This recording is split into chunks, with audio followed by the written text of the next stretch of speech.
ভাই প্লিজ ছেড়ে দিন, ব্যথা পাচ্ছি। আমি কোনো দোষ করিনি, আপনি শুধু শুধু আমাকে ব্যথা দিচ্ছেন। কান্নায় ভেঙে পড়া কণ্ঠে কথাগুলো বলতে বলতে মায়ার চোখের কোণ বেয়ে টপ টপ করে পানি গড়িয়ে পড়ছে। তার কাঁধ কাঁপছে, নিঃশ্বাস এলোমেলো। ছোট হাতখানা আরিশের শক্ত মুঠোয় বন্দি, যেন মুক্ত হওয়ার কোনো উপায় নেই। মায়ার কথাগুলো যেন আরিশের কানে ঠিকমতো পৌঁছলো না, বরং তার চোয়াল আরও শক্ত হয়ে উঠল। দাঁতে দাঁত চেপে সে হাতের চাপ বাড়িয়ে দিল। চোখ দুটো রাগে লাল, কপালের শিরা ফুলে উঠেছে। তারপর দাঁতে দাঁত চেপে বলল, তোকে বাড়ি থেকে বলে এনেছি না ইউনিভার্সিটিতে এসে একদম ছেলেদের কাছে যাবি না? তাহলে ওই ছেলের সাথে তুই ওইভাবে হেসে কথা বলছিলি কেন? শেষের কথাগুলো ধমক দিয়ে বলতেই মায়ার ছোট্ট দেহটা কেঁপে উঠল। তার মনে হচ্ছে এই বিশাল ক্লাসরুমটা যেন আরও ফাঁকা, আরও ভয়ঙ্কর হয়ে গেছে। চারপাশের বেঞ্চগুলো নিশ্চুপ সাক্ষী দিচ্ছে কেউ নেই। মায়ের বুকের ভেতরটা যেন হু হু করে উঠল। কাঁদতে কাঁদতেই সে কষ্ট করে বলল, ওই ছেলে আমার সাথে আগে কথা বলেছে, তাই ভদ্রতার খাতিরে ওর সাথে কথা বলেছি। তার গলাটা এতটাই ভেজা যে প্রতিটা শব্দ যেন ভাঙা ভাঙা বেরোচ্ছে। চোখ দুটো টলমল করছে, হাত কাঁপছে। সে যেন নিজের নির্দোষিতা প্রমাণ করার শেষ চেষ্টা করছে। আয়েশের মুখ শক্ত হয়ে গেল, চোখে জমাট বাঁধা রাগ। অতিরিক্ত রাগে হিস হিস করে বলল, ভদ্রতা মাই ফুট, আর একবার যদি কোনো ছেলের আশেপাশে দেখি তোর খবর আছে। হুমকির মতো শোনালো কথাগুলো। মায়ের বুকটা ধক করে উঠল। সে মাথা উপর নিচ করলো, যেন সব কথা মেনে নিচ্ছে। তার ভীষণ কান্না পাচ্ছে, কিন্তু সে ঠোঁট কামড়ে কান্না আটকে রাখার চেষ্টা করছে। নিচের ঠোঁটটা লাল হয়ে গেছে চাপের কারণে। পুরো ক্লাসরুম খালি, সারি সারি বেঞ্চ যেন নিশ্চুপ সাক্ষী। জানালার কাছে বিকেলের আলো পড়ে লম্বা ছায়া তৈরি হয়েছে। সেই ছায়ার মাঝে দাঁড়িয়ে আছে মায়া, একদম ছোট্ট, অসহায়। হঠাৎ করেই আরিশ তার হাত ছেড়ে দিল। এতক্ষণ শক্ত করে ধরা হাতটা রক্ত চলাচল যেন নতুন করে শুরু হলো। ফর্সা হাতে আঙ্গুলের দাগ হয়ে গেছে। মায়া ব্যথায় কেঁপে উঠলেও কিছু বলল না। আরিশ রাগী গলায় বলল, রাতের ব্যাগ নিয়ে গেটের কাছে আয়। আজকে থেকে তোকে আর কোনো ছাড় দেওয়া হবে না, যেটুকু ছাড় দেওয়া হয়েছে সেটাও বন্ধ। কথাগুলো যেন আদেশ না একটা সিদ্ধান্ত। মায়ের বুকের ভেতর কেমন মোচড় দিয়ে উঠল। সে কি বন্দি? তার কি নিজের মতো করে কথা বলারও অধিকার নেই? আরিশ আর এক মুহূর্তও দাঁড়ালো না। গটগট করে হেঁটে ক্লাসরুম থেকে বেরিয়ে গেল। তার পায়ের শব্দ করিডোরে মিশে গেল ধীরে ধীরে। দরজাটা আধখোলা রয়ে গেল, হালকা বাতাসে সেটা একটু একটু দুলছে। মায়া স্থির হয়ে দাঁড়িয়ে রইল কয়েক সেকেন্ড, তারপর ধীরে ধীরে বেঞ্চে বসে পড়ল। কতক্ষণ যে কান্নাটা আটকে রেখেছিল সেটা আর আটকে রাখতে পারল না। চোখের পানি গাল বেয়ে ঝরে পড়ছে। বুকের ভেতর জমে থাকা কষ্টটা যেন বেরিয়ে আসার পথ খুঁজে পেল। খান পরিবারের আবহটা শহরের এক শান্ত প্রান্তে, বড় দালান বাড়ি আর বাগানের মাঝে যেন আলাদা। এই পরিবারের মধ্যে সবচেয়ে বড় মেয়েটি মালিহা খান মায়া, 18 বছরের মায়া। বুদ্ধিমত্তার সঙ্গে সৌন্দর্যও একসাথে তার পরিচিতি। অনার্সের ফার্স্ট ইয়ারের স্টুডেন্ট। মায়া পড়াশোনা যথেষ্ট মনোযোগী, সাথে ভীষণ চঞ্চল। মায়ারা 2 ভাই বোন। মায়ার বড় ভাই জায়ান খান, 25 বছরের জায়ান, সাইকোলজি ডাক্তার। মানুষের মন বোঝার ক্ষমতার দারুণ। 3 বছর আগে তাদের বাবা আমজাদ খান মারা গিয়েছে। আশমির খান আর আহিয়া খানের এক ছেলে এক মেয়ে। খান বাড়ির ছোট ছেলে আরিশ খান, পুরো নাম সাফওয়ান খান আরিশ, 22 বছর বয়সী, অনার্স লাস্ট ইয়ারের স্টুডেন্ট। পড়াশোনা আর বাইক রাইডিং করাই জীবনের লক্ষ্য। ভীষণ রাগী আর জেদি আর একঘেয়ে টাইপের। ছোট বোন ফাহিবা খান তুলি, ক্লাস 9-এর 15 বছর বয়সী মেয়ে। তার চোখে কৌতূহল আর সরলতা মিশ্রণ, যেন প্রতিদিন নতুন কিছু শেখার খোঁজে। আরিশ যখন গেটের কাছে পৌঁছলেই দেখল সূর্য দাঁড়িয়ে আছে। সূর্য আরিশের বেস্ট ফ্রেন্ড। আরিশ কিছু না বলে বাইকে উঠতেই সূর্য উদ্বিগ্ন কণ্ঠে বলে, মেয়েটাকে এমনি এমনি ধমকাচ্ছ কেন? ও তো কোনো দোষ ছিল না। আরিশ হেলমেট পরতে পরতে রাগী কণ্ঠে বলল, তাহলে আমার দোষ ছিল? আমি তো ওকে ছেলেদের কাছে যেতে নিষেধ করেছিলাম, তবুও কথা বললাম। কত বড় সাহস! সূর্য আরিশের কথায় খানিকটা বিরক্ত হয়ে বলল, কিছু বলার নেই তোকে। রাগী কণ্ঠে ঝটপট উত্তর দিল। তুই বলিস না। ঠিক সেই মুহূর্তে গেটের দিক থেকে আসলো মায়া। মায়ের কদমের ছন্দ ধীর, চোখের ছায়ার মতো আভা।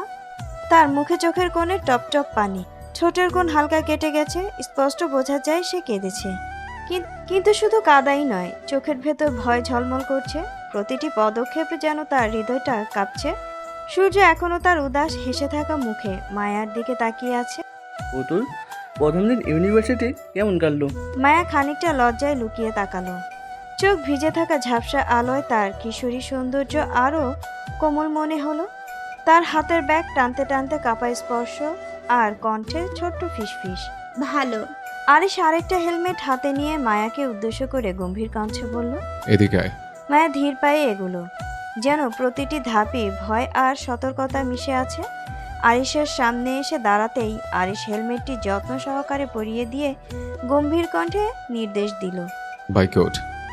মায়া চুপচাপ তার স্থান পরিবর্তন করলো। বাইকে বসে সে খানিকটা দূরত্ব রাখলো, যেন নিজেকে সুরক্ষিত মনে করে। তার ছোট্ট হাতগুলো ব্যাগের উপর শক্ত করে ধরে আছে, চোখে এখনো ভয়ের ছাপ। আরিশের তা দেখে আরো বেশি রাগ উঠে গেল, ধমক দিয়ে বলল। গাড়ি আসেনি, তাই তোকে বাইকে তুলছে। নয়তো তোকে বাইকে তোলার শখ আমার ছিল না, তাই চুপচাপ কাছে এসে ধরে বস। পড়ে গেলে আর তুলব না, রাস্তায় ফেলে রেখে চলে যাব। আরিশের মুহূর্তের ধমকে মায়ার শরীর কাঁপতে শুরু করলো। এক মুহূর্ত বিলম্ব না করে আরিশের কাজ ঘেঁষে কাঁধ ধরে মনে মনে আওড়ালো। এই লোকটাকে বিশ্বাস, যা বলে তাই করে। যদি সত্যিই ফেলে চলে যায়? আয়েশার কিছু না বলেই বাইকের ইঞ্জিন চালু করলো। হালকা গুঙিয়ে যাওয়া শব্দের সাথে বাইকের ছায়ায় দুপুরের বাতাস উত্তেজনা মিশে গেল। বাইক স্টার্ট হতেই ধীরধ্বনিতে গিয়ার চলে গেল, আর বাইকের চাকা ধুলো উড়িয়ে সামনে এগিয়ে চলল। আরিশের চোখে নিয়ন্ত্রণ আর সতর্কতা, মায়ার চোখে ভয় আর আস্থা, দুটোই অনুভূতি একসাথে বাতাসে মিলেমিশে ঘন হয়ে উঠল। বাইকের ইঞ্জিনের গুঞ্জন হঠাৎ থমকে গেল। আরিশ শপিং মলের সামনে দাঁড় করালো। মায়া কিছু বুঝে ওঠার আগেই আরিশ গম্ভীর কণ্ঠে বলল। নাম। মায়া চুপচাপ নামলো। আরিশও বাইক থেকে নেমে গম্ভীর কণ্ঠে বলল। আয়। মায়া কিছু বলার সাহস পেল না। আরিশের পিছনে পেছনে ধীরে হাঁটতে লাগলো। মলের ভেতরে ঢুকতেই আরিশ মায়ার দিকে তাকিয়ে বলল। হিজাব পছন্দ কর তোর জন্য। মায়া কিছু বলল না, চোখে অদ্ভুত আতঙ্ক আর কৌতূহল মিশে আছে। সে দুটি হেজাব ধরে দেখালো, কেমন নরম কাপড়, রঙে খেয়ালি। ধীরে ধীরে বলল। আমার এই দুইটাই হবে। আরিশ চোখ ছোট করে তাকালো মায়ের হাতের দিকে। নরমভাবে কাপড় ধরেছে। এই মুহূর্তের জন্য যেন তার মনটা থমকে গেল। তারপর আরিশের মলের সেলসম্যানদের দিকে হালকা কণ্ঠে জিজ্ঞাসা করলো। কত কালারের হিসাব আছে? সেলসম্যান বিনয়ীভাবে বলল। 55 কালারের স্যার। আরিশ শুধু মাথা না হেলিয়েই বলল। সব প্যাকেট করে দিন। মায়ের চোখ বড় বড় হয়ে গেল। আরিশের দিকে তাকিয়ে বলল। এত হিজাব দিয়ে আমি কি করব? আরিশ আর চোখে ওর দিকে তাকিয়ে বলল। খাবি বলদ। আরিশের কথার প্রতি উত্তরে মায়া আর একটি কথাও উচ্চারণ করতে পারল না। তার ঠোঁট সামান্য কেঁপে উঠছিল, কিন্তু শব্দ বের হওয়ার আগেই গলা যেন শুকিয়ে গেল। সে এই মানুষটাকে ভয় পায়, অস্বীকার করার উপায় নেই। কেন পায় তার স্পষ্ট কোনো ব্যাখ্যা নেই তার নিজের কাছেও। আরিশ সবসময় চিৎকার করে না, সবসময় রাগ দেখায় না, তবুও তার সামনে দাঁড়ালেই মায়ার ভেতরে অদৃশ্য এক চাপ তৈরি হয়। বুকের ভেতরে ধুকপুকানি বাড়ে, আঙ্গুলের ডগা ঠান্ডা হয়ে যায়, হাঁটু কেঁপে ওঠে। দুইটা সাধারণ কথা বলার মতো সাহসও যেন জমা হয় না তার মধ্যে। শব্দগুলো মাথায় আসে, কিন্তু ঠোঁট পর্যন্ত পৌঁছানোর আগেই থেমে যায়। এই দুর্বলতাটার জন্য মায়া নিজেই নিজের প্রতি ভীষণ বিরক্ত, নিজের উপর রাগ হয়। আমি এমন কেন কেন এত ভয় পাই আরিশ ভাইয়াকে? মনে মনে প্রশ্ন ছুড়ে দেয় নিজেকেই, কিন্তু আফসোস প্রশ্নের উত্তর কখনোই পায় না। আরিশ এত বকাঝকা করে কখনোই নিজের হয়ে সাফাই করতে পারে না। সে জানে এই কাঁপাকাঁপি ইচ্ছে করে আসে না, এটা তার নিয়ন্ত্রণে নেই। নিজেকে সামলাতে পারে না। নিজের শরীরের এই অদ্ভুত প্রতিক্রিয়ার উপর তার কোনো কর্তৃত্ব নেই, আর সেটা তাকে সবচেয়ে বেশি অসহায় করে তোলে। মায়া চুপচাপ দাঁড়িয়ে এসব ভাবছিল। চারপাশের মলে ভিড়, মানুষের চলাচল, আলোর ঝলকানি, সবকিছুই যেন দূরের কোনো দৃশ্য। সে নিজের ভেতরের অস্থিরতায় ডুবেছিল। ঠিক তখনই পাশ থেকে আরিশের গম্ভীর কঠোর কণ্ঠ তার কানে আঘাত করলো। আসবি নাকি এইভাবে দাঁড়িয়ে থাকবি সারাদিন? মায়া চমকে উঠে আরিশের দিকে তাকালো। আরিশ ওর দিকে এক পা এগিয়ে এসে ঠান্ডা স্বরে বলল, যদি থাকতে চাস স্পষ্ট করে বল, তাহলে তোকে এখানে রেখে চলে যায়। মায়া কাপা কণ্ঠে ধীরে জিজ্ঞেস করলো। হিজাব নিব না। প্রশ্নটা ছিল সরল, কিন্তু তার চোখ ছিল দ্বিধায়, যেন ডুবেছিল। বলে ফেলেছে কি না সে নিজেই নিশ্চিত নয়। আরিশ ভ্রু কুঁচকে তাকালো তার দিকে, ঠোঁটের কোণে বিরক্তির রেখায় স্পষ্ট। তারপর ঠান্ডা গলায় বলল, তুই কোন ধান্দায় থাকিস বলতো? পেমেন্ট করে আসলাম, দেখলি না? ওনারা পার্সেল করে পাঠিয়ে দিবে। চল এখন, আমার আবার এক জায়গায় যেতে হবে। মায়া মাথা নাড়িয়ে আরও কিছু না বলে চুপচাপ আরিশের পিছনে পিছনে হাঁটা ধরল। হাঁটতে হাঁটতে মনে মনে আওড়ালো, উনি কখন পেমেন্ট দিলেন? আমি দেখলাম না কেন? সামনে আরিশ দৃঢ় স্থির পদক্ষেপে, পেছনে মায়া নিঃশব্দ সংযত। বাইকের পাশে এসে আরিশ একটু সময় নষ্ট করলো না, উঠে বসে ইঞ্জিন স্টার্ট দিল। মায়া সাবধানে উঠে বসলো। এখন তার দূরত্ব রাখার চেষ্টা করলো না, চুপচাপ বসে রইল। রাস্তা দীর্ঘ, শহরের আলো একটার পর একটা পেছনে পড়ে থাকলো। বাতাস মুখে লাগছে, কিন্তু তার ভেতরের অস্থিরতা কমছে না। প্রায় 40 মিনিট পর বাইক ধীরে ধীরে গতি কমিয়ে থামল। খান ভিলার সামনে বিশাল গেট, উঁচু দেয়াল, নিঃশব্দে দাঁড়িয়ে থাকা প্রাসাদের মতো বাড়ি। মায়া দ্রুত নেমে গেল, যেন বাইকের উপর থেকে নামলেই একটু স্বস্তি পাওয়া যাবে। আরিশ গম্ভীর স্বরে বলল, বাড়ি গিয়ে গোসল করে খাবার খেয়ে ঘুমাবি, আর রাতে আমার কাছে পড়তে আসবি। আমি পড়াবো তোকে। মায়া বোকা বোকা চোখে আরিশের দিকে তাকিয়ে ধীরে বলল, কিন্তু ভাইয়া, ছোট আব্বু তো আমার জন্য টিচার রেখে দিবে বলেছে। আর তাছাড়া ছোট আম্মু বকবে যদি তোমার কাছে পড়তে যাই। তার গলায় আপত্তি ছিল না, ছিল শুধু দ্বিধা, যেন অনুমতি চেয়ে কথা বলছে। আরিশের চোয়াল শক্ত হয়ে গেল, দাঁতে দাঁত চেপে সে বলল, আমি যা বলছি তাই হবে। আমার কাছে পড়বি। তোর ছোট আব্বু আর ছোট আম্মু নিয়ে চিন্তা করতে হবে না, আমি ম্যানেজ করে নেব। তুই এখন যা, আর আমি যা করতে বলেছি তাই করছে। শেষের কথাটা ধমক দিয়ে বলল। মায়ের সঙ্গে সঙ্গে কেঁপে উঠল, তার হাতের আঙুলগুলো নিজের ওড়নার প্রান্ত চেপে ধরল। বুকের ভেতরটা কেমন যেন হালকা শূন্য হয়ে গেল। সে আর তাকালো না আরিশের চোখের দিকে, আর একবারও নয়। গুটি গুটি পায়ে বাড়ির দিকে হাঁটা দিল। তার পদক্ষেপে ছিল নিঃশব্দ ক্লান্তি। পেছনে দাঁড়িয়ে আরিশ একবার তাকালো তার দিকে। চোখের কঠোরতা থাকলেও ভেতরে কোথাও যেন অদ্ভুত এক টান, কিন্তু সে সেই টানের মুখের প্রকাশ করলো না। এক ঝটকায় বাইক স্টার্ট দিল। ইঞ্জিনের শব্দ নীরবতা চিরে সামনে ছুটে গেল। মায়া গেট পেরিয়ে বাড়ির ভেতরে ঢুকতেই তাহিয়া খান, মায়ার মা, দ্রুত এগিয়ে এলো, হাতে এক গ্লাস পানি। তারপর মায়াকে সোফায় নিয়ে বসিয়ে পানি মায়ার দিকে এগিয়ে দিয়ে মায়া ভরা কণ্ঠে বলল, এই নে মা, আগে পানি খা। মায়া তাহিয়া খানের দিকে না তাকিয়ে গ্লাসটা হাতে নিল। ঠান্ডা পানি গলায় ঢালতে ঢালতে সে যেন নিজের ভেতরের অস্থিরতাটাকেও একটু শান্ত করার চেষ্টা করলো। পানি শেষ করে গ্লাসটা ধীরে সামনে টি টেবিলের উপর রেখে যখন সে মায়ের দিকে তাকাতেই হঠাৎই আটকে উঠে বলল, আম্মু, তোমার কি হাল হয়েছে? এভাবে ঘামছো কেন? তাহিয়া খান শাড়ির আঁচল দিয়ে কপালের ঘাম মুছলেন, মুখে জোর করে হাসি টেনে বললেন, আরে চুমকি, একা একা পেরে উঠছে না, তাই একটু সাহায্য করতে গেছি। আর জানিসই তো, তো ছোট আম্মু সময় মতো খাবার না পেলে রাগ করে। কথাগুলো খুব স্বাভাবিক ভঙ্গিতে বলা হলেও ক্লান্তির ছাপ লুকোনো গেল না। মায়ার চোখ গাঢ় হয়ে উঠল, কণ্ঠে অচেনা দৃঢ়তা এসে গেল। আম্মু, ছোট আম্মু এই বাড়ির বউ, তুমি কি নও? তাহলে তুমি কেন ওনার কাজ করবে? এই প্রশ্নে বাতাস যেন হঠাৎ ভারী হয়ে গেল।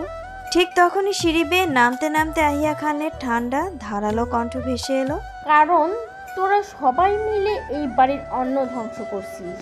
তার চোখে বিরক্তি, ঠোঁটে তাচ্ছিল্য রেখা। ধীরে ধীরে সিঁড়ি বেয়ে নামতে নামতে তিনি নিচে এসে দাঁড়ালেন। মায়ার শরীর মুহূর্তেই কেঁপে উঠল। সে এমনিতেই নরম, কঠিন কথার উত্তর দেয়া তার স্বভাবে নেই। প্রতিবাদ করতে গেলেই বুক ধরফর করে, হাত কাঁপে, মুখের রং হলদে বর্ণ হয়ে যায়। এখনও তাই হলো। তার আঙ্গুলগুলো ঠান্ডা হয়ে এলো, চোখের দৃষ্টি ঝাপসা হয়ে উঠল, মুখের রং হলুদ বর্ণ ধারণ করলো। তাহিয়া খান দ্রুত মায়ার হাত চেপে ধরলেন। এই স্পর্শে ছিল সতর্কতা আর স্নেহের মিশ্রণ। চোখের ইশারায় উপরে যেতে বললেন, কোনো কথা না বাড়াতে। মায়া একবার মায়ের মুখের দিকে তাকালো। সেখানে ক্লান্তি আছে, অপমান আছে, তবুও প্রতিবাদের আগুন নেই। সে আর একটা শব্দ উচ্চারণ করলো না, চুপচাপ সিঁড়ির দিকে পা বাড়ালো। ড্রয়িং রুমের ভারী বাতাস আরও যেন ঘন হলো। ঠিক তখনই আহিয়া খান চোখের তীক্ষ্ণ দৃষ্টিতে তাহিয়া খানের দিকে তাকিয়ে কটাক্ষ ছুড়ল। 3 বছর ধরে তো 3 জনে খেয়ে পড়ে যাচ্ছেন, এখন যেই ছেলে ডাক্তার হয়ে বের হয়েছে অমনি ডানা গজিয়েছে। নিজের ভালো মানুষের নাটক করে মেয়ে দিয়ে কথা শোনাচ্ছেন। কথাগুলো যেন তীরের মতো গিয়ে বিঁধল তাহিয়া খানের বুকে। তিনি এক মুহূর্ত চুপ রইল, তারপর ধীরে ধীরে এগিয়ে এসে আহিয়ার সামনে গিয়ে দাঁড়িয়ে কণ্ঠ নরম বলল, ছোট বাচ্চা মানুষ, বোঝে না তাই বলে ফেলেছে, বাদ দে। আমি ওকে বারণ করে দিব যাতে এসব না বলে। আর আমি অকৃতজ্ঞ নই, তুই শুধু শুধু ভুল বুঝছিস। আহিয়া খান ঠোঁট বাঁকিয়ে হেসে বলল, হ্যাঁ হ্যাঁ, আমি তো সব সময়ই ভুল বুঝি। আজকে আরিশের আব্বু বাসায় আসুক, এর একটা হ্যান্ত করব। শব্দটা উচ্চারণের সঙ্গে সঙ্গে ঘরের ভেতরে অদৃশ্য উত্তেজনা ছড়িয়ে পড়ল। তাহিয়া খান তাড়াতাড়ি বলল, আরে তুই এই ছোট কথাটা এত দূর নিতে চাচ্ছিস কেন? আমি তো বললাম আর কি, আর এমন কিছুই বলবে না ও। তার কণ্ঠে অনুরোধ, ক্লান্তি আর একটা মরিয়া চেষ্টা, ঝড় থামানোর চেষ্টা। কয়েক সেকেন্ডের নীরবতা, তারপর আচমকা তাহিয়া খান ভিন্ন সুরে বললেন, এসব বাদ দে, তোর পছন্দের খাবার পোলাও আর রোস্ট রান্না করছি, বস তুই, আমি নিয়ে আসছি। কথার মোড় ঘুরিয়ে দেয়া তাহিয়া খানের একটা পুরনো অভ্যেস, অপমান গিলে ফের শান্তির অভিনয় করা। আহিয়া খান আর কিছু বললেন না, ধীর পায়ে গিয়ে ডাইনিং টেবিলের চেয়ারে বসে পড়ল। মুখে এখনো অসন্তোষের রেখা, কিন্তু আপাতত নীরব। তাহিয়া খান ঘুরে রান্নাঘরের দিকে গেলেন। তার পায়ের শব্দ ধীর, ভারী, প্রতিটি শব্দ, প্রতিটি কটাক্ষ তার কানে স্পষ্ট পৌঁছেছে। তার বুকের ভেতরটা ভারী হয়ে উঠছে, কান ঝাপসা হয়ে যাচ্ছে। তার মনে হচ্ছিল সব কিছুর জন্য সেই দায়ী। যদি সে কথা না বলতো, যদি প্রশ্ন না করত, তাহলে হয়তো মাকে এসব শুনতে হতো না। এই অপরাধ বোধটা তাকে ভেতর থেকে চেপে ধরল। সিঁড়ি বেয়ে উপরে উঠতেই তুলির সাথে মুখোমুখি হলো সে। তুলি অবাক চোখে তাকালো, কিন্তু মায়া একটাও কথা বলল না, যেন কথা বললেই কান্না ভেঙে বেরিয়ে আসবে। হঠাৎই সে দৌড়ে নিজের রুমের দিকে চলে গেল। তুলি বুঝতে দেরি করলো না, সেও দৌড়ে পেছনে গেল। রুমে ঢুকেই মায়া ব্যাগটা পড়ার টেবিলের উপর ছুঁড়ে ফেললো, তারপর ধপ করে বিছানায় বসে পড়ল। তার বুক ওঠানামা করছে দ্রুত। কান্নাটা এতক্ষণ আটকে রেখেছিল, এখন আর পারছে না। ও কান্না ভেজা কণ্ঠে ফিসফিস করে বলল, আমি কেন কথা বলতে গেলাম? আমার জন্যই আম্মুকে কথা শুনতে হলো। তুলি দ্রুত এসে ওর পাশে বসলো, আর কোনো কথা না বলে মায়াকে জড়িয়ে ধরলো। মায়া হঠাৎ শক্ত করে তুলিকে আঁকড়ে ধরলো, যেন ভেসে যাওয়া মানুষ ভরসা পেয়েছে। তুলি নরম হাতে মায়ার মাথায় হাত বুলিয়ে দিতে লাগলো, কণ্ঠে ছিল অদ্ভুত মায়া। মায়াপু, মন খারাপ করো না প্লিজ। তুমি তো জানো আম্মু একটু ওইরকমই, কী থেকে কী করে ফেলে নিজেই জানে না। মায়া কান্না ভেজা কাঁপা কণ্ঠে বলল, আমার জন্যই আম্মু শুধু শুধু কথা শুনলো। তার গলায় অপরাধ বোধের ভার। তুলি মাথা নেড়ে বলল, মায়াপু প্লিজ, নিজেকে দোষ দিও না। তুমি তো আর জানতে না আম্মু এখানে যাবে, আর তুমি খারাপ কিছু বলনি। মায়া আর কিছু বলল না, শুধু তুলিকে আরো শক্ত করে জড়িয়ে ধরল। রুমে জানালার পর্দা হালকা নড়ছে। এই ছোট রুমের ভেতরে দুই বোন নীরব আলিঙ্গনে যেন একটু উষ্ণতা আসে। তুলি পরম আদরে মায়ার মাথায় হাত বুলিয়ে দিতে থাকলো, ধীরে যত্নে, যেন সে বলতে চাইছে এই বাড়িতে যত কঠিন কথাই থাকুক, তাদের দুজনের মাঝে অন্তত একটা নিরাপদ জায়গা আছে, আর সেই জায়গাটার নাম ভালোবাসা। সন্ধ্যা 7টা। খানবিলার ভেতরটা তখন আধো নিস্তব্ধতা। জানালার বাইরে অন্ধকারে নেমে এসেছে। দূরের মসজিদ থেকে মাগরিবের আজানের শেষ সুরটা যেন এখনো বাতাসে ভাসছে। মায়া গভীর ঘুমে ছিল না, বরং ক্লান্ত শরীরে এক স্বস্তির বিশ্রাম। গোসল করে নামাজ পড়ে খুব অল্প কিছু খেয়ে শুয়ে পড়েছিল সে। খাওয়ার ইচ্ছে ছিল না একটু, কিন্তু তাহিয়া খানের জোড়াজড়িতে 2 চামচ ভাত মুখে তুলেছিল। হঠাৎ নিচ থেকে তীব্র চিৎকার ভেসে এলো। মায়ার ঘুম ভেঙে গেল ধাক্কা খাওয়া মানুষের মতো। সে তাড়াতাড়ি উঠে বসলো। বুক ধড়ফড় করছে, শব্দটা পরিষ্কার, কেউ রেগে চিৎকার করছে। মায়া তড়িঘড়ি করে ওড়না ঠিক করে মাথায় দিল। দরজা খুলে করিডোরে এসে নিচে তাকাতেই তার শরীর ঠান্ডা হয়ে গেল। আতকে উঠল সে। ড্রয়িং রুমের মাঝখানে দাঁড়িয়ে আছে আরিশ। তার কপাল কেটে গেছে, রক্ত জমাট বেঁধে কালচে দাগ হয়ে আছে, হাতেও কাটা, শার্টের হাতা লালচে ছোপ। মায়ার গলা শুকিয়ে গেল। আশমির খান আরিশের সামনে দাঁড়িয়ে গর্জে বলছে, তুই কি কোনোদিনও মানুষ হবি না? এই বাইক রাইডিং করতে তোকে কতবার না করেছি, তবুও করিস। নিজের কি দোষা করেছিস দেখেছিস? জায়ানকে দেখেও তো কিছু শিখতে পারিস। কত ভদ্র ছেলে, তুই এরকম দায়িত্ব জ্ঞানহীন কেন? নিজের জীবনটাকে খেলনা বানিয়ে ফেলেছিস। ড্রয়িং রুমের ভারী পরিবেশ। আহিয়া খানের কণ্ঠ ভেসে উঠল, আরে ছেলে তো মাত্র এসেছে, ওকে রুমে গিয়ে ফ্রেশ হতে দাও। দেখছো তো কতটা আঘাত পেয়েছে। তার স্বরে বিরক্তির চেয়ে উদ্বেগই বেশি ছিল, কিন্তু আশমির খানের মুখে আরো কঠিন হয়ে উঠল। রাগী কণ্ঠে বলল, তুমি কথা বলো না, তোমার রায় পেয়ে পেয়েই ছেলেটার এই অবস্থা। ড্রয়িং রুমের ভেতরে হঠাৎ নিস্তব্ধতা নেমে এলো। আরিশ এতক্ষণ চুপ ছিল, মাথা নিচু, চোখে অদ্ভুত আগুন। হঠাৎ সে মুখ তুলে রাগে কাপা কণ্ঠে বলল, আমি এরকমই থাকবো, আপনি যা ইচ্ছা করুন। কথাগুলো ছুড়ে দিয়ে সে আর এক মুহূর্তও দাঁড়ালো না, সোজা সিঁড়ির দিকে পা বাড়ালো। পেছন থেকে আশমির খানের গর্জন, হ্যাঁ হ্যাঁ, আজকালকার পোলাপান বাবার কথা কেন শুনবি? যা ইচ্ছে কর। সিঁড়ির ধাপগুলো যেন আজ গভীর হয়ে উঠেছে। প্রতি ধাপে আরিশের পায়ের শব্দ স্পষ্ট। কপালের জমাট রক্ত শুকিয়ে শক্ত হয়ে আছে, হাতে কাটা অংশ লালচে ছোপ। উপরের করিডোরে দাঁড়িয়েছিল মায়া, তার চোখে এখনো ঘুমের ছাপ, মুখে আতঙ্কের রেখা। ওড়না ঠিক করে মাথায় দিয়েছে, তবু এলোমেলো চুল কপালে লেগে আছে। আরিশ সিঁড়ি উঠতেই মায়া তার সামনে পড়ল।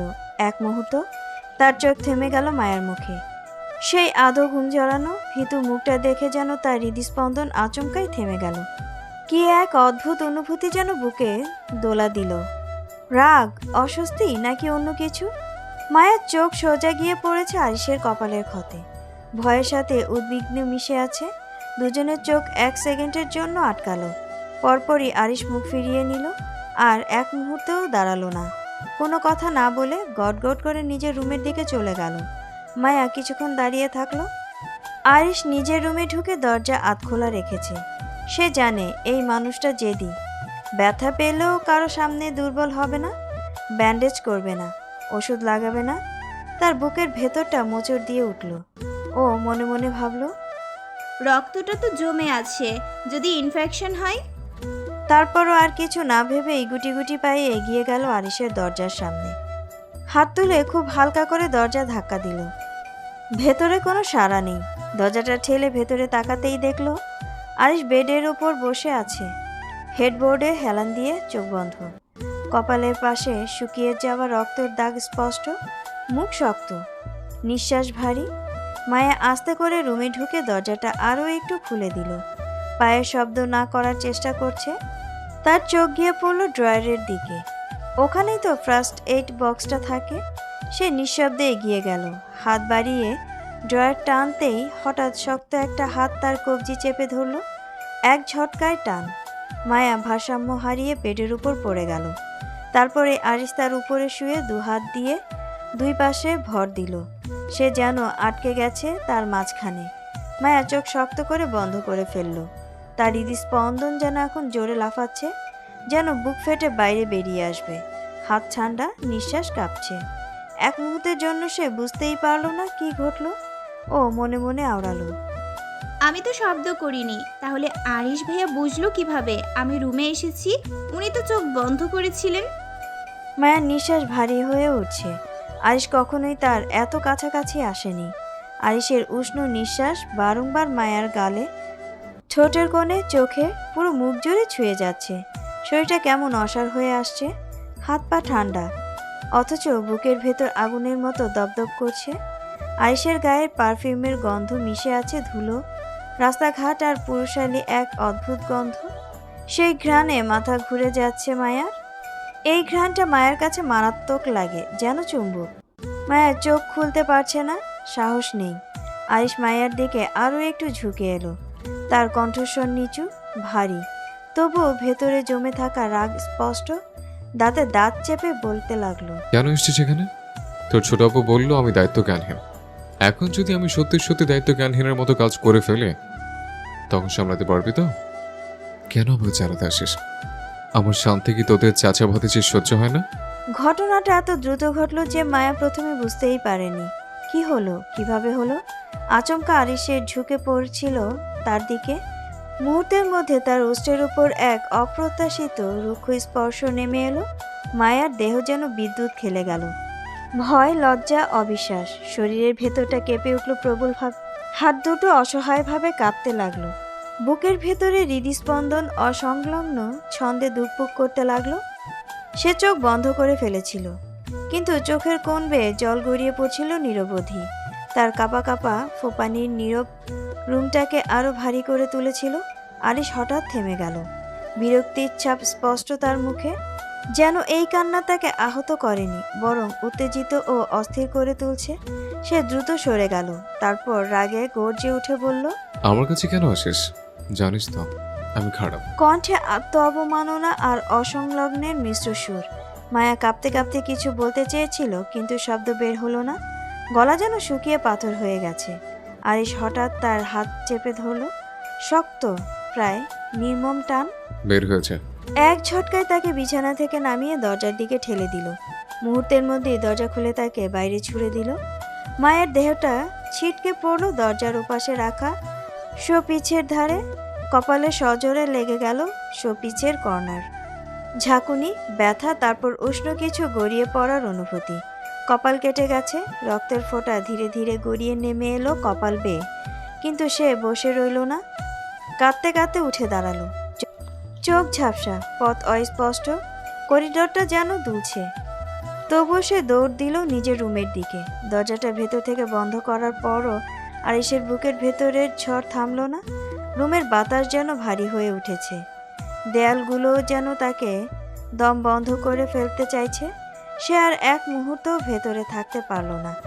রুমের এক কোণে ঠেস দিয়ে রাখা গিটারটা তুলে নিল। তার আঙুলের শিরাগুলো ফুলে আছে। রাগে, অস্থিরতায় নাকি অনুশোচনায় সে নিজেও জানে না। সোজা বেলকনির দিকে হাঁটল। দরজা খুলতেই রাতের হালকা বাতাস এসে মুখে লাগলো। একটা দীর্ঘ নিঃশ্বাস ফেলল সে। তারপর বেলকনির লাইটটা নিভিয়ে দিল। চারপাশ অন্ধকার, শুধু আকাশ ভরা তারার আলো। রূপালি আলো সরু রেখা এসে পড়ছে বেলকনির মেঝেতে। সেই আলোয় আরিশের ছায়াটা দীর্ঘ হয়ে পড়ে আছে, যেন তার ভেতরের অস্থিরতার মতোই দীর্ঘ, অসংলগ্ন। সে মেঝেতে বসে পড়ল, পিঠটা রেলিংয়ে ঠেকিয়ে গিটারটা কোলে রাখলো। কিছুক্ষণ চুপ করে থাকলো, তারপর আঙুলগুলো ধীরে ধীরে তারের উপর বুলিয়ে দিল। টুং টাং টুং। রাতের নিস্তব্ধতায় গিটারের শব্দ অদ্ভুতভাবে কাঁপতে লাগলো। আরিশ যখন খুব বেশি ভেঙে পড়ে, যখন নিজের ভেতরের অন্ধকারটা তাকে গ্রাস করতে চায়, তখনই সে গান গায়। গান তার আশ্রয়, তার আত্মস্বীকারোক্তির। আজ তাই গিটার বাজাতে বাজাতে নিচু ভারী কণ্ঠে নিজের প্রিয় গান গাইতে শুরু করলো। আমি বাকে আমার মনটা বাকে, আজও পারলাম না আমার মন চিনিতে। পাগল মন রে, মন কেন এত কথা বলে। কণ্ঠে কর্কশতা আছে, কিন্তু সেই কর্কশতার ভেতরে নিজের যন্ত্রণা লুকানো। তার চোখের সামনে বারবার ভেসে উঠছে মায়ার ভীতু অশ্রু সজল মুখ, সেই কাঁপা কাঁপা নিঃশ্বাস, সেই নিরুপায় দৃষ্টি। সে কি সত্যি খারাপ, নাকি সে শুধু নিজের ভেতরের ক্ষতগুলো ঢাকতে গিয়ে আরও ক্ষত তৈরি করে ফেলছে? গিটারের তারে আঙ্গুলের চাপ বাড়তে লাগলো। শব্দগুলো আরো গভীর, আরো ব্যথাতুর হয়ে উঠল। রাতের আকাশ নীরব, চাঁদ নিশ্চুপ সাক্ষী। আর বেলকনির অন্ধকার কোণে বসে এক অস্থির যুবক নিজের মনকে প্রশ্ন করে চলেছে, সে আসলে কে, আর তার এই পাগল মন এত কথা কেন বলে। রাত ৯টা। ডাইনিং টেবিলের ওপরে ধোয়া ওঠা পোলাও, রোস্ট, সালাদ সব সাজানো। তবু টেবিলের চারপাশে যেন এক অদ্ভুত শূন্যতা। চেয়ারগুলো পূর্ণ, কিন্তু আসন দুটি খালি। একটা আরিশের, আরেকটা মায়ার। জায়ান সবার দিকে একবার তাকিয়ে তারপর নিচু কণ্ঠে জিজ্ঞেস করলো, আম্মু ওরা দুইজন কোথায়? তার কণ্ঠ শান্ত, কিন্তু চোখে কৌতূহল আর অল্প উদ্বেগ। তাহিয়া খান উত্তর দিতে যাবে, ঠিক তখনই আহিয়া খান চেয়ারে পিঠ হেলান দিয়ে ঠান্ডা গলায় বলে উঠল, তোমার ছোট আব্বু আরিশকে অনেক বকেছে, ছেলেটা রাগ করে খেতেও আসেনি। আমি কতবার দরজায় নক করলাম, খুলল না। আর মায়ের কথা জানি না। তখনই তুলি নিচু গলায় বলল, আমি মায়াপুকে ডাকতে গেছিলাম ভাইয়া, কিন্তু আপু ঘুমাচ্ছিল। অনেক ডাকলাম, উঠলো না। জায়ান ভ্রুকুচকে কিছুক্ষণ চুপ করে রইল, তারপর ধীরে বলল, তাহলে আমি আরিশকে ডেকে নিয়ে আসি। কথাটা শেষ হতে আশমির খান গম্ভীর কণ্ঠে বলল, হয়েছে, ওর মতো কাণ্ডজ্ঞানহীন ছেলেকে আর ডাকতে হবে না। একবেলা না খেলে আহামরি কিছু হবে না। আশমির খানের কঠিন উচ্চারণের কথাগুলো শেষ হতেই আহিয়া খান চেয়ার ঠেলে সামান্য এগিয়ে এলেন। তার চোখ দুটো রাগে জ্বলছে, ঠোঁট কাঁপছে। তারপরও দাঁতে দাঁত চেপে বলল, আমার ছেলের সাথে আপনি কিসের শত্রুতা বলবেন একটু? আমার ছেলে কি আপনি দুই চোখে দেখতে পারেন না? ও তো আপনারও ছেলে। তার কণ্ঠে আর সংযত নেই। জমে থাকা ক্ষোভ হঠাৎ করেই ফেটে বেরোলো। আশমির খান চল শক্ত করে তাকালেন তার স্ত্রীর দিকে, চোখে রাগ, তবু ভেতরের কোথাও আহত পিতৃত্বের ছাপ। তারপর কণ্ঠ উঁচু নয় কিন্তু ভারী, তোমার ছেলে আমার একটা কথাও শোনে না, তাহলে কিভাবে দেখতে পারবো? যা করতে বারবার নিষেধ করি তাই বারবার করে। আহিয়া খান কিছু বলতে উদ্যত হলেন, কিন্তু তার আগেই জায়ান ধীরে চেয়ার ছেড়ে উঠে দাঁড়ালো। তার চোখে বিরক্তি নয়, ক্লান্তি। ছোট আম্মু, ছোট আব্বু, তোমরা ঝগড়া করো না তো। তার গলায় শান্ত অনুরোধ। আরিশ যথেষ্ট ভালো ছেলে, আর বয়স বাড়লে আরও ম্যাচিউর হবে। সে থামলো এক মুহূর্ত, তারপর দৃঢ় স্বরে বলল, আমি গেলাম আরিশকে ডাকতে। এসব নিয়ে আর কোনো কথা হবে না। কথাটা বলার ভঙ্গিতে বড় ছেলের দায়িত্ব স্পষ্ট। আশমির খান কিছু বলতে গিয়েও থেমে গেলেন। আহিয়া খান নিঃশব্দে চেয়ারে বসে পড়লেন। তুলি চুপচাপ চারপাশে দেখছে, বুঝতে পারছে না কার পক্ষ নেবে। তাহিয়া খান নিঃশব্দে প্লেটে ভাত নাড়ছে। জায়ান ধীরে ধীরে সিঁড়ির দিকে হাঁটতে লাগলো। সিঁড়ি বেয়ে উপরে উঠতেই করিডোরের আলোটা কেমন মলিন হয়ে এলো জায়ানের। যেন আলো আছে কিন্তু উষ্ণতা নেই। আরিশের রুমের সামনে এসে সে কিছুক্ষণ চুপ করে দাঁড়িয়ে রইল। ভেতর থেকে কোনো শব্দ নেই, না গিটারে না পায়ের আওয়াজ। তারপরও হালকা করে দরজা নক করলো। আরিশ, কোনো সাড়া নেই। আবার নক, এবার একটু জোরে। দরজা খোল ভাই। আরিশ পৃথিবীর সবাইকে এড়িয়ে যেতে পারে, কিন্তু জায়ানকে কখনো পারে না। নিজের থেকেও বেশি ভালোবাসে তাকে। বড় ভাই নয়, আশ্রয় যেন। ভেতর থেকে ধীর পায়ে এসে দরজার লক খুলে দিল আরিশ। দরজা খোলার সাথে সাথে জায়ানের চোখ থেমে গেল আরিশের মুখে। চোখ লালচে, মুখ ফ্যাকাশে, চোয়াল শক্ত, ভেতরে ঝড়ে স্পষ্ট ছাপ। জায়ান মৃদু গলায় বলল, কি হয়েছে তোর? চোখ মুখ এরকম কেন? আরিশ চোখ সরিয়ে নিল। জায়ান নিচু কণ্ঠে বলল, ছোট আব্বু তো মাঝে মাঝেই তোকে কথা শোনায়, তার জন্য এমন মন খারাপ করতে হয় নাকি? আর খাওয়া দাওয়া বাদ দিবি? চল নিচে চল, খাবি। আরিশ ধীরে বলল, না ভাইয়া, খাবো না, তুমি খেয়ে নাও। জায়ান ভ্রু তুলল, এক পা এগিয়ে এসে বলল, আচ্ছা, তুই না খেলে আমিও খাবো না। আরিশ নিচু স্বরে বলল। না ভাইয়া। জায়ান গম্ভীর মুখে বলল, কি? তুই ঘাড়তেরা হলে আমিও তোর বড় ভাই, বড় ঘাড়তেরা। কথাটা শেষ হতেই তার ঠোঁটের কোণে দুষ্ট হাসি ফুটল। আরিশের বুকের ভেতরে ভার যেন একটু নরম হলো। এত ঝড়ের মাঝেও এই মানুষটা আছে যে জোর করে হলেও পাশে দাঁড়াবে। আরিশ আর কোনো উপায় না পেয়ে ধীরে মাথা নাড়ল। আচ্ছা চলো। জায়ান হাসল প্রশস্ত করে। এই তো আমার ভাই। তারপর কাঁধে হালকা চাপড় দিয়ে বলল, চল। দুজন পাশাপাশি হাঁটতে লাগলো সিঁড়ি দিয়ে। একজনের চোখে এখন অস্থিরতা, আরেকজনের চোখে নিশ্চিন্ত দৃঢ়তা। কিন্তু সেই মুহূর্তেই তারা শুধু দুই ভাই, রক্তের সম্পর্কের চেয়েও গভীর এক বন্ধনে বাঁধা। সিঁড়ি বেয়ে নিচে নামতেই ডাইনিং রুমের আলো যেন খানিকটা উজ্জ্বল হয়ে উঠল। সবাই এক মুহূর্তের জন্য থেমে তাকালো। আরিশ চুপচাপ গিয়ে নিজের চেয়ারে বসলো। জায়ান তার পাশে। আশমির খান গম্ভীর মুখে প্লেটের দিকে তাকিয়ে আছেন। আহিয়া খান নিঃশব্দে পানি ঢালছেন। তাহিয়া খান সবার দিকে একবার করে তাকিয়ে নিলেন, মায়ের দৃষ্টি, খোঁজ নেয়া। আরিশ প্লেটের দিকে হাত বাড়ালেও চোখ যেন অন্য কাউকে খুঁজছে। একটু পর সে চারপাশে তাকিয়ে ধীর গলায় জিজ্ঞেস করলো, মায়া কোথায়? তাহিয়া খান নরম কণ্ঠে বলল, ও ঘুমাচ্ছে বাবা, বিকেল থেকে খুব ক্লান্ত ছিল। আরিশ কয়েক সেকেন্ড চুপ রইল, তারপর খেতে খেতে বলল, তুমি খাবার সাজিয়ে রাখো, আমার জন্য খাবার নিয়ে যাব। আহিয়া খান মুখ খুলতে গিয়েও থেমে গেলেন। তার চোখে বিস্ময়, আবার অজানা সংকোচ। জায়ান চুপচাপ ভাইয়ের দিকে তাকিয়ে রইল, তার ঠোঁটের কোণে ক্ষীণ হাসি।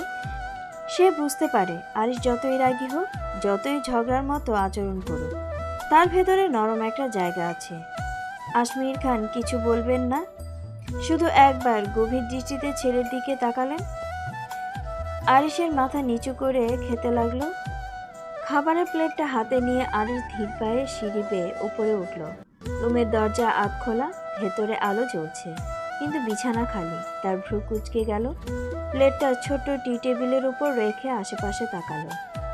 ওর অভ্যাস জানা, মন খারাপ হলে মায়া দুটো জায়গায় যায়, হয় বেলকনিতে দাঁড়িয়ে থাকে, নয়তো ছাদে গিয়ে আকাশ দেখে। প্রথমে বেলকনিতে গেল, খালি। রাতের হালকা বাতাসে পর্দা দুলিয়েই যাচ্ছে। আরিশের বুকের ভিতরে অবিরাম অস্থিরতা জমে উঠল। এক মুহূর্ত দেরি না করে সোজা ছাদের সিঁড়ির দিকে পা বাড়ালো। প্রতিটা ধাপ যেন দ্রুততায়। ছাদের দরজা ঠেলে ওপরে উঠতেই ঠান্ডা বাতাস মুখে লাগলো। আকাশে আধখানা চাঁদ, চারপাশে নিস্তব্ধ। ছাদের এক কোণে রেলিংয়ের পাশে দাঁড়িয়ে আছে মায়া। ওর পিঠটা কাঁপছে হালকা। আরিশের পা থেমে গেল এক সেকেন্ডের জন্য, তারপরে ধীরে ধীরে এগিয়ে গেল।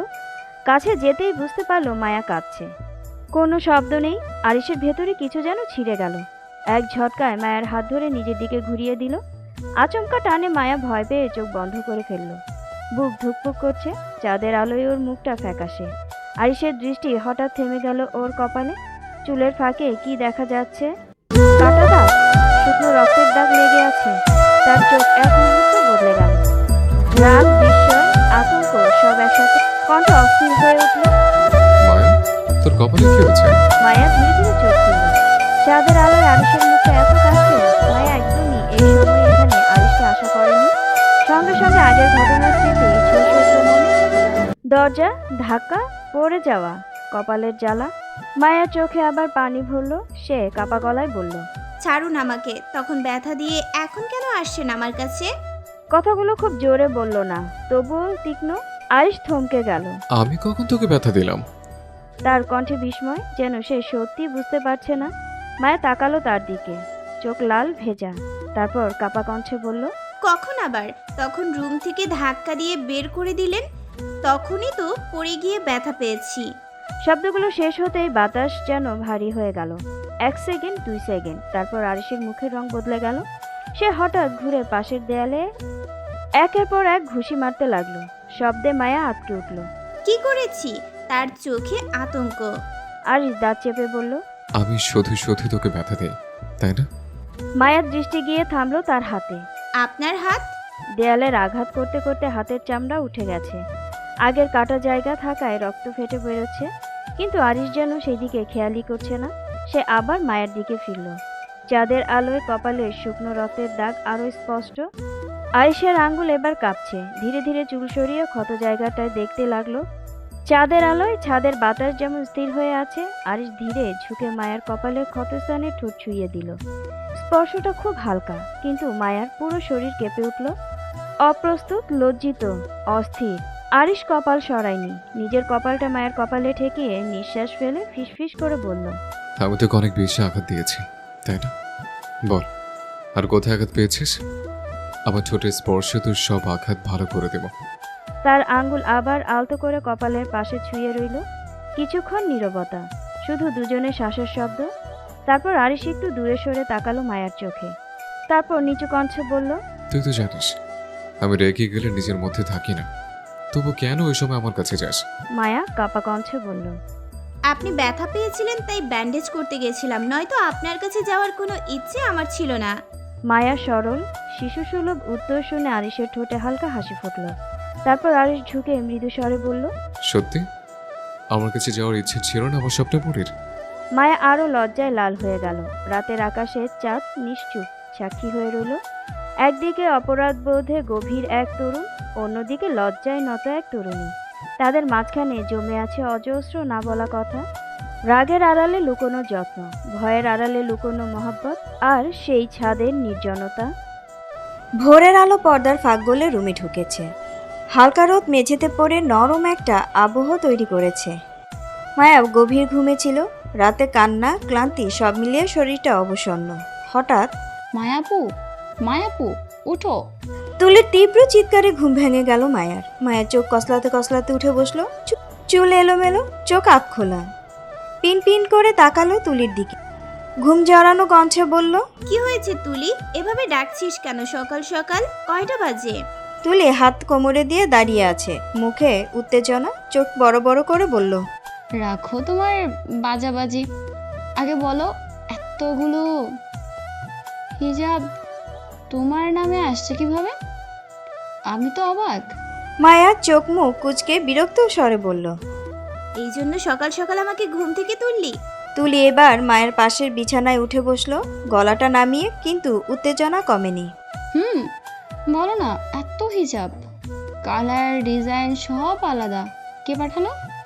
মায়া কিছুক্ষণ চুপ রইল, তারপর খুব স্বাভাবিক ভঙ্গিতে বলল, আরিশ ভাই কিনে দিয়েছে।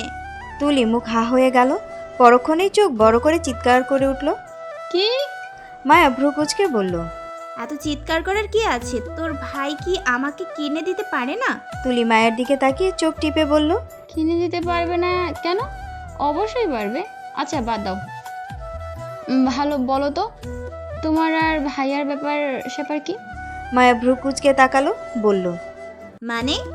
তুলি মুখে দুষ্টু হাসি, তারপর হঠাৎ মায়ের দিকে একটু ঝুঁকে এসে ফিসফিস করে বলল, মানে এই যে ভাইয়া তোমাকে এতগুলো হিজাব কিনে দিল, আবার আমাকে আলাদা করে ডেকে নিয়ে বলল মায়াকে বলবি রেডি হয়ে থাকতে, আমি ওকে বাইকে করে ইউনিভার্সিটিতে নিয়ে যাব। মায়া যেন ঠিক শুনতে পায়নি, তার চোখ বিস্ময়ে বড় হয়ে গেল। কি সত্যি এটা বলেছে? তুলি দুহাত তুলে নাটকীয় ভঙ্গিতে বলল, অবশ্যই, আমি কি মিথ্যে বলছি নাকি? রুমটা হঠাৎ করেই অদ্ভুত এক উত্তেজনায় ভরে উঠল। মায়া কিছুক্ষণ চুপ করে বসে রইল। মাথার ভেতরে রাতের ঘটনাগুলো ঘুরপাক খেতে লাগলো। ছাদে চাঁদের আলো, কপালে ক্ষত, আর অস্থির কণ্ঠ, সেই নরম স্পর্শ। মায়া নিচু স্বরে নিজেই বিড়বিড় করলো, ওনার আবার কি হলো? রাতে অত ভালো ব্যবহার করলো, এখন আবার বাইকে করে নিয়ে যাবে ইউনিভার্সিটিতে? ভূতে ধরেছে নাকি ওনাকে? তুলি হেসে লুটুপুটি খাওয়ার উপক্রম, তারপর দুষ্টু কণ্ঠে বলল, আরে ধুর, ভূত না, প্রেম, সরি। মায়া সাথে সাথে বালিশ ছুঁড়ে মারল তুলির দিকে, তারপর চোখ রাঙিয়ে বলল, তুলি আজে বাজে কথা বলবি না। সকালের রোদ তখন পুরোপুরি ঝলমল। বাড়ির গেটের সামনে বাইক নিয়ে বসে আছে আরিশ। ইঞ্জিন বন্ধ, তবুও তার ভেতরের অস্থিরতার শব্দ যেন থামছে না। হাত ঘড়ির দিকে একবার তাকালো, ঠিক তখনই ভেতর থেকে দৌড়ে এলো মায়া। আমি রেডি। হালকা হাঁপাচ্ছে, কণ্ঠে উত্তেজনা আর অল্প নার্ভাস ভাব। আরিশ তাকালো তার দিকে, লালচে ফর্সা মুখ, গোলাপি হেজাবটা সুন্দর করে গোছানো। সকালের রোদে তার মুখটা যেন আরও উজ্জ্বল। এক মুহূর্তের জন্য সে তাকিয়েই রইল, তারপর হঠাৎ করেই চোখ সরিয়ে নিল। গলাটা পরিষ্কার করে স্বাভাবিক ভঙ্গিতে বলল, একটু এদিকে আয়, হেলমেট পরিয়ে দে। মায়া আরিশের কথা মতো এগিয়ে গেল ওর দিকে। আরিশ হেলমেট হাতে নিয়ে খুব যত্ন করে মায়ের মাথায় পরিয়ে দিল, তারপর স্টেপ ঠিক করতে করতে বলল, তাড়াতাড়ি উঠে বস, আমার ইউনিভার্সিটিতে কাজ আছে। মায়া মাথা নাড়ল, সাবধানে উঠে বসলো বাইকের পেছনে। হালকা দূরত্ব রেখে বসতে চাইলো, বাইক স্টার্ট দিতেই স্বাভাবিকভাবেই একটু এগিয়ে এলো। হাত দুটো কাঁপছিল, তবুও ওই দিনের কথা মনে হতেই আরিশকে শক্ত করে ধরল। বাইক ছুটে চলল রাস্তার ধারে। সকালের বাতাসে গোলাপি হেজাবের এক কোণা উড়ে উঠছে। মায়ের বুকের ভেতর ধুকপুকানি বেড়ে গেছে। আরিশ মাঝে মাঝে রেয়ার ভিউ মিররে তাকাচ্ছে, সরাসরি নয়, আর চোখে। কিছুক্ষণ পর ইউনিভার্সিটির সামনে এসে বাইক থামালো। মায়া নামতে গিয়ে সাবধানে পা রাখলো। হেলমেট খুলে ফেরত দিতে গিয়ে চোখাচোখি হয়ে গেল দুজনের। এক মুহূর্তের জন্য সময় যেন থেমে গেল। ঠিক তখনই মায়া চিৎকার করে দৌড়ে এলো স্বর্ণা, মায়ার বেস্ট ফ্রেন্ড। অসুস্থতার কারণে গতকাল আসতে পারেনি। স্বর্ণা এসে মায়াকে জড়িয়ে ধরল। মায়া হেসে স্বর্ণাকে বলল, আরে কেমন আছিস তুই? তোর শরীর ঠিক হয়েছে? স্বর্ণা ওকে ছেড়ে দিয়ে মাথা নাড়িয়ে বলল, আলহামদুলিল্লাহ, এখন ভালো আছি। কালকে জ্বরটা একটু বেশি ছিল, তাই আসতে পারিনি। তারপর চোখ ঘুরে গেল আরিশের দিকে, মুখে ভদ্র হাসি এনে বলল, ভাইয়া কেমন আছেন? আরিশ হেলমেট খুলতে খুলতে গম্ভীর কণ্ঠে বলল, আলহামদুলিল্লাহ। তুমি স্বর্ণা? স্বর্ণা হালকা অবাক হয়ে মাথা নাড়িয়ে বলল, জি আলহামদুলিল্লাহ। কথাবার্তার অস্বস্তির একটুখানি পরশ থাকলেও পরিবেশটা পুরোপুরি ভারী নয়। স্বর্ণা মায়ের হাত টেনে বলল, চল, দেরি হয়ে যাবে। মায়া হাঁটতে শুরু করতেই হঠাৎ আরিশের কণ্ঠ ভেসে এলো পেছন থেকে। কোনো ছেলের সাথে একদম মিশবে না। কণ্ঠে আদেশের সুর, গম্ভীর, অনল। মায়া থেমে গেল 1 সেকেন্ডে, মাথা নিচু করে হালকা মাথা নাড়ালো। তারপর আর এক মুহূর্ত না দাঁড়িয়ে দুজন ক্লাসরুমের দিকে চলে গেল। এইদিকে আরিশ বাইকটা পার্কিংয়ে রেখে নামতেই পেছন থেকে ভেসে এলো পরিচিত কণ্ঠ। এই সকাল সকাল এত সিরিয়াস মুখ কেন? ঘুরে দেখলো সূর্য আর তৃষা আসছে। এরা তিনজনই বহুদিনের ক্লোজ ফ্রেন্ড, একসাথে ক্লাস, প্রজেক্ট, আড্ডা সব কিছুতেই জড়ানো তাদের নাম। আরিশ হালকা ভঙ্গিতে হাসলো। কিছু না। তৃষা ভ্রু কুঁচকে তাকিয়ে বলল, কিছু না মানে? মুখে তো গম্ভীর কেন? সূর্য পাশে দাঁড়িয়ে হাসি চেপে বলল, ভাই তোর এই কিছু না মানে অনেক কিছু। আরিশ একটু বিরক্তির ভান করে বলল, চল গাছতলায় যাই। ইউনিভার্সিটির মাঠের এক পাশে বিশাল একটা বটগাছ, পুরনো, ছায়াময়। তার ঝুলন্ত শিকলগুলো যেন মাটির সঙ্গে কথা বলে। ওদের আড্ডার নির্দিষ্ট জায়গা। তিনজন গিয়ে বটগাছের নিচে বসলো। বাতাসে পাতা দুলছে। তৃষা তো দেরি না করেই বলল, এবার বল কি হয়েছে? আরিশ চোখ নামিয়ে মাটিতে ছোট্ট একটা পাথর নিয়ে খেলতে লাগলো। সরাসরি উত্তর না দিয়ে হঠাৎ তৃষার প্রশ্ন ছুড়ে দিল। তৃষা এক মুহূর্ত চুপ থেকে গেল। তার চোখের চঞ্চলতা হালকা ম্লান হলো। তারপর ভারী কণ্ঠে বলল,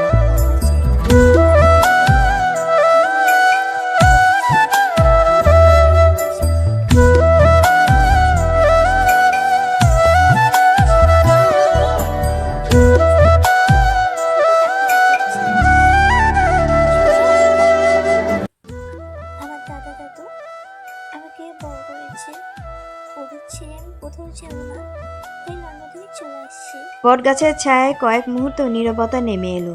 সূর্য ধীরে বলল, আচ্ছা এই ব্যাপার? তৃষা গলা খাকিয়ে দিয়ে বলল। হুম। সূর্য হালকা হাসলো, তারপর বলল, যাই হোক তুই চলে আসছিস ভালোই হয়েছে, না হলে আমাদের আড্ডা একদম ফাঁকা হয়ে যেত। তৃষা একটু হাসলো, কিন্তু সেই হাসির ভেতরেও যেন অদৃশ্য ক্লান্তি লুকিয়ে আছে। তারপর সূর্য চোখ টিপে বলল, আরেকটা সুখবর আছে। তৃষা কৌতূহলী হয়ে সূর্যের দিকে তাকিয়ে বলল, কি? সূর্য বলল, পুতুল আমাদের ইউনিভার্সিটিতে ভর্তি হয়েছে। একটা মুহূর্তে তৃষার মুখের হাসি মিলিয়ে গেল। ঠোঁটের কোণা শক্ত হয়ে এলো। নিচু কণ্ঠে সে বলল, মায়া? সূর্য মাথা নাড়ল। হুম। তৃষা ধীরে একবার তাকালো আরিশের দিকে। আরিশ যেন পুরো বিষয়টাই শুনছে না এমন। ফোন বের করে নির্লিপ্ত ভঙ্গিতে স্ক্রল করছে। মুখে কোনো ভাব নেই। তৃষার বুকের ভেতরটা অদ্ভুত কাঁপল। সে ঠোঁট চেপে বলল, ফলো। শব্দটা ছোট্ট, কিন্তু তার ভেতরে জমা থাকা বিরক্তির ঢেউটা কেউ বুঝলো না। মনে মনে সে ফিসফিস করলো, এই মেয়েটাকে এই ইউনিভার্সিটিতে ভর্তি হলাম। আরিশ যখন ওকে নিয়ে বাড়াবাড়ি করে তখন আমার একটু সহ্য হয় না। আরিশ শুধু আমার কাজিন বলে কি এতটা গুরুত্ব দিতে হবে, এতটা নজর রাখতে হবে, এতটা আগলে রাখতে হবে? জাস্ট অসহ্যকর বিষয়। তৃষা ভেতরে এক ধরনের হিংসা দপদপ করে উঠল। মনে হচ্ছে মায়াকে সামনে পেলে এখনই মাটি চাপা দিয়ে দিত। এখন ক্লাস ফাঁকে ইউনিভার্সিটির আঙিনায় হালকা আলো পড়ছিল। মায়া আর স্বর্ণা ঠিক করেছিল প্রথমেই ক্যান্টিনে যাবে। ক্যান্টিন খোলা জানালা দিয়ে আলো ছুঁয়ে আসছিল, আর ভেতর থেকে খাবারের সুঘ্রাণ এসে তাদের টেনে ধরছিল। কিন্তু ভেতরে ঢুকতেই মায়ার চোখের কোণে ধরা পড়ল আরিশ, সূর্য আর তৃষা বসে আছে। মায়ের মনে হঠাৎ একটা অজানা উত্তেজনা কাজ করলো। ও আরিশের সামনে এখন আর যেতে চাইল না। তাই স্বর্ণাকে বলল, চলো না দোস্ত, লাইব্রেরি যাই প্রথম, তারপরে এখানে আসবনি। স্বর্ণা আর দ্বিমত পোষণ করলো না, বলল, চল। দুই বন্ধু ধীরে ধীরে লাইব্রেরির দিকে হেঁটে গেল। নতুন বইয়ের গন্ধ, নীরবতা আর ভেতরের শান্ত পরিবেশ সবকিছু মায়ের মনের অশান্তি কিছুটা শান্ত করতে লাগলো। হাঁটতে হাঁটতে স্বর্ণা হঠাৎ বলল, আমার খুব আফসোস হচ্ছে, প্রথম দিন আমি আসতে পারিনি। তুই কি করেছিস রে? মায়া কাপা কণ্ঠে উত্তর দিল, কি করব, সময়টা আমার জন্য অনেক বাজে গেছে। স্বর্ণা কৌতূহল নিয়ে জিজ্ঞেস করলো, কেন এত বাজে? মায়া নিঃশ্বাস ফেলে ধীরে ধীরে বলল, কালকের ঘটনা সব। স্বর্ণা হেসে কাঁধে হাত রেখে বলল, ও আচ্ছা, তাহলে তুই এই জন্য আজকে হিজাব পড়েছিস? তুই যাই বলিস, আরিশ ভাই কিন্তু তোকে ভালোবাসে, তাই তো সে তোকে নিয়ে জেলাস ফিল করে। মায়া বিরক্তিকর বলল। কচু। লাইব্রেরির নীরবতা হঠাৎ ভেঙে গেল। দুজন অচেনা ছেলে তাদের দিকে এগিয়ে এলো। মায়া আর স্বর্ণা এক মুহূর্তের জন্য স্থির হয়ে গেল। মায়ার চোখে ভয়, স্বর্ণার চোখে কৌতূহল, সব মিলেমিশে অদ্ভুত উত্তেজনা তৈরি করলো। আজব, এভাবে কেউ সামনে চলে আসে? স্বর্ণা হালকা কণ্ঠে বলল, চোখে অস্থিরতা। ছেলেটি ধীরে অথচ দৃঢ় কণ্ঠে বলল, ঠিকমতো কথা বলো, আমি তোমাদের সিনিয়র। মায়া আর স্বর্ণা একে অপরের দিকে তাকালো। হঠাৎ সব কণ্ঠস্বর যেন বাতাসে হারিয়ে গেল। মায়া নিচু কণ্ঠে বলল, দুঃখিত ভাইয়া, আসলে ও বুঝতে পারে না। ছেলেটি হেসে মায়ার দিকে তাকালো। হাসিটা এমন কিছু বলছিল যা একে অপরকে চ্যালেঞ্জ করে, মৃদু কিন্তু এক ধরনের আক্রমণাত্মক প্রলোভন। সে হেসে বলল, তুমি তাহলে আরিশের কাজিন? মায়া মাথা নাড়ল, কিন্তু সে ভয় নিয়ে হঠাৎ কাঁপতে লাগলো। ছেলেটি হঠাৎ মৃদু করেই মায়ার হাত ধরল। মায়ার চোখ বড় হয়ে গেল, বুক কেঁপে উঠল। তারপর কণ্ঠে বলল, কি করছেন ভাইয়া? ছেলেটি হেসে বলল, ভাইয়া না বলো, তাসিন জানস। মায়া ভয়ে আরও বাড়ল। শরীর যেন অসাড় হয়ে আসছে, হাঁটুর শক্তি হারাচ্ছে। সে হাত ছাড়ানোর চেষ্টা করছিল, মুচড়ামুচড়ি করছিল, কিন্তু পারছিল না। মায়ের হৃদয় দ্রুত ধকধক করছিল, সাথে ভীষণ কান্না পাচ্ছে ওর। স্বর্ণা সহ্য করতে পারল না। সে এগিয়ে এসে রাগী কণ্ঠে বলল, আরে কি করছেন আপনি? ছাড়ুন মায়ের হাত। সিনিয়র হতে পারেন, তা বলে এরকম ব্যবহার করবেন? তাসিন কিছু বলতে যাচ্ছিল, তার ঠোঁটের সেই আগের মতোই বাঁকা হাসি, কিন্তু ঠিক তখনই পেছন দিক থেকে ভেসে এলো এক গম্ভীর ভারী কণ্ঠ। এখানে কি হচ্ছে? কণ্ঠটা এতটাই ঠান্ডা আর কঠিন ছিল যে মুহূর্তের জন্য সবাই স্থির হয়ে গেল। মায়ার শরীর যেন কেঁপে উঠল। সে ঘুরে তাকালো।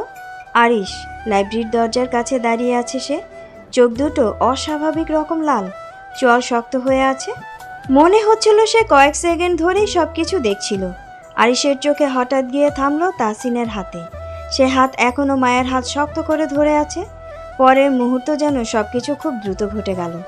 আরিশ কয়েক পা এগিয়ে এলো। তার চোখে তখন এমন আগুন জ্বলছিল যা দেখে স্বর্ণা আর মায়ার বুক কেঁপে উঠল। এক ঝটকায় সে তাসিনের হাত থেকে মায়াকে সরিয়ে নিল। মায়া হোঁচট খেয়ে স্বর্ণার পাশে গিয়ে দাঁড়ালো। তারপর একটা শক্ত ঘুষি সোজা তাসিনের নাক বরাবর পড়ল। ঘটনাটা এত হঠাৎ ঘটল যে আশেপাশের কয়েকজন ছাত্র অবাক হয়ে তাকিয়ে রইল। তাসিন 2 কদম পিছিয়ে গেল। তার মুখে বিস্ময়, কিন্তু সেই সাথে অদ্ভুত একটা হাসিও ফুটে উঠল। আরিশ ততক্ষণে এগিয়ে গিয়ে তাসিনের কলার শক্ত করে ধরে ফেলেছে। তার আঙ্গুলগুলো এতটাই শক্ত হয়েছিল যে শার্টের কাপড় কুঁচকে গেছে। দাঁতে দাঁত চেপে সে নিচু গম্ভীর গলায় বলল, তোর সাহস হয় কি করে মায়ের হাত ধরার? চারপাশে নিস্তব্ধতা, লাইব্রেরির বাতাস যেন ভারী হয়ে উঠেছে। তাসিন একটুও ভয় পেল না, বরং ধীরে ধীরে মাথা কাত করে আরিশের দিকে তাকালো। তার ঠোঁটে সেই একই বাঁকা হাসি। তারপর সে একটু ঝুঁকে আরিশের কানের কাছে মুখ নিয়ে খুব নিচু গলায়, কেউ শুনতে পেল না, কিন্তু কথাটা শোনার সাথে সাথেই আরিশের চোখ যেন আরও লাল হয়ে উঠল।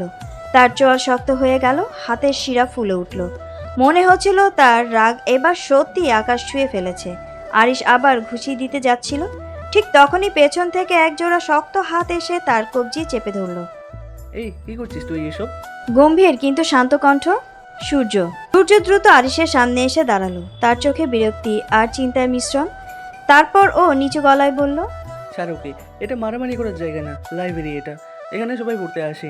তারপর একটু ঝুঁকে ফিসফিস করে বলল, আর পুতুল আছে এখানে, ও ভয় পাবে। পুতুল এই নামটা শুনেই আরিশের চোখ এক মুহূর্তের জন্য মায়ার দিকে গেল।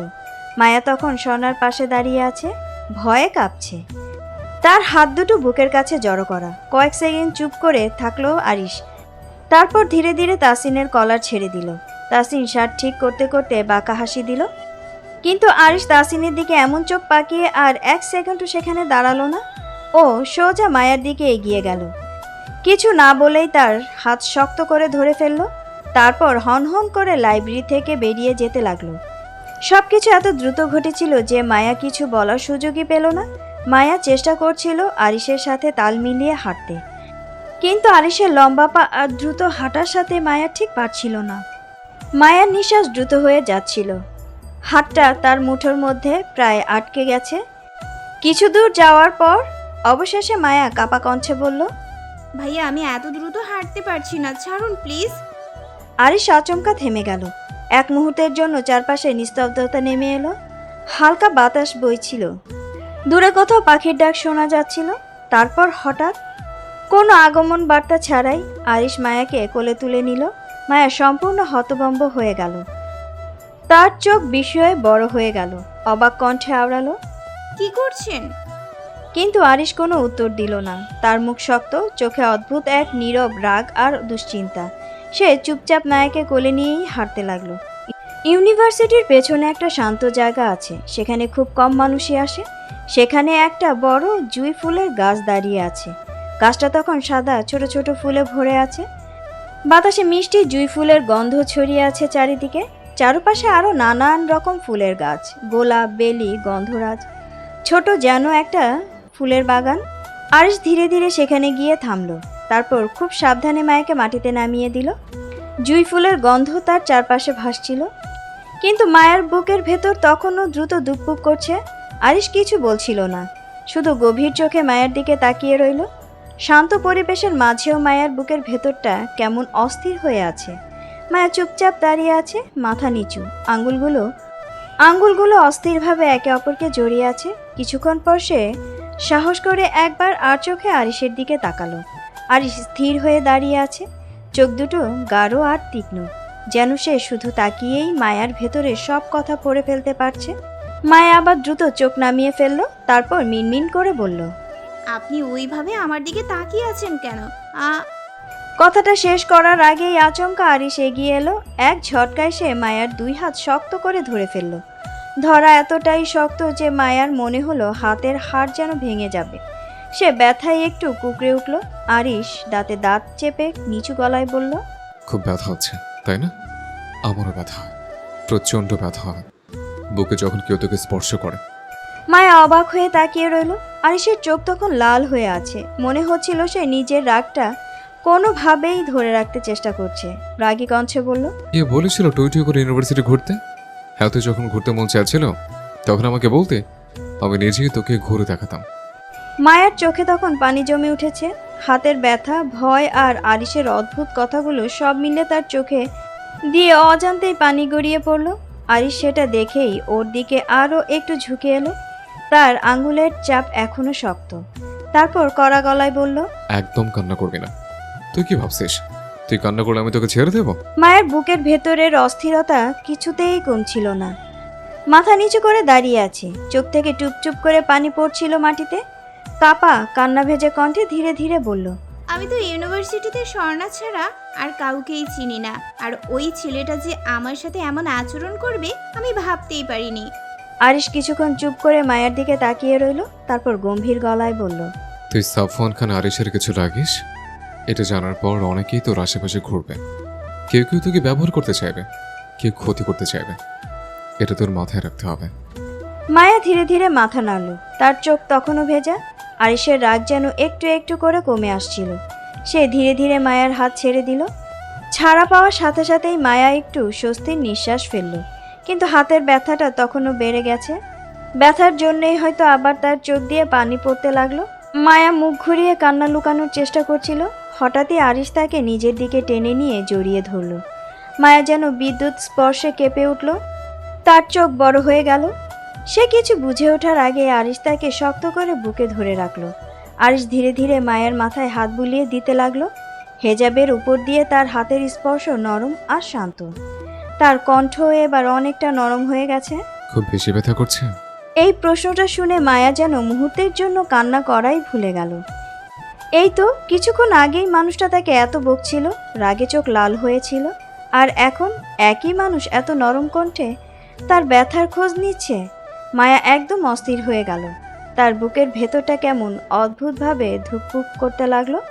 সে বুঝতেই পারছিল না এই মানুষটা আসলে কেমন, কখনো আগুনের মতো রাগী, কখনো আবার এতটা কোমল। মায়া মনে মনে ভাবল, এই মানুষটাকে সে যেন ঠিক চিনতেই পারে না। আরিশ ধীরে ধীরে সে বলল, আমি তোকে বকি তোর ভালোর জন্য, তোর সচেতন হওয়া দরকার। সে একটু থামলো, তারপর আবার বলল, এইভাবে বোকা হয়ে থাকলে পৃথিবীতে চলতে পারবি না মায়া, আর আমি সবসময় তোকে প্রোটেক্ট করার জন্য পাশে থাকবো না। এই কথাটা শুনেই মায়ের বুকটা হঠাৎ ধক করে উঠল। তার চোখ বড় হয়ে গেল। তারপর শিশুসুলভ জেদি কণ্ঠে বলল, থাকবেন না মানে আপনাকে থাকতেই হবে আর আমাকে প্রোটেক্ট করতেই হবে, তাও আবার সারা জীবন।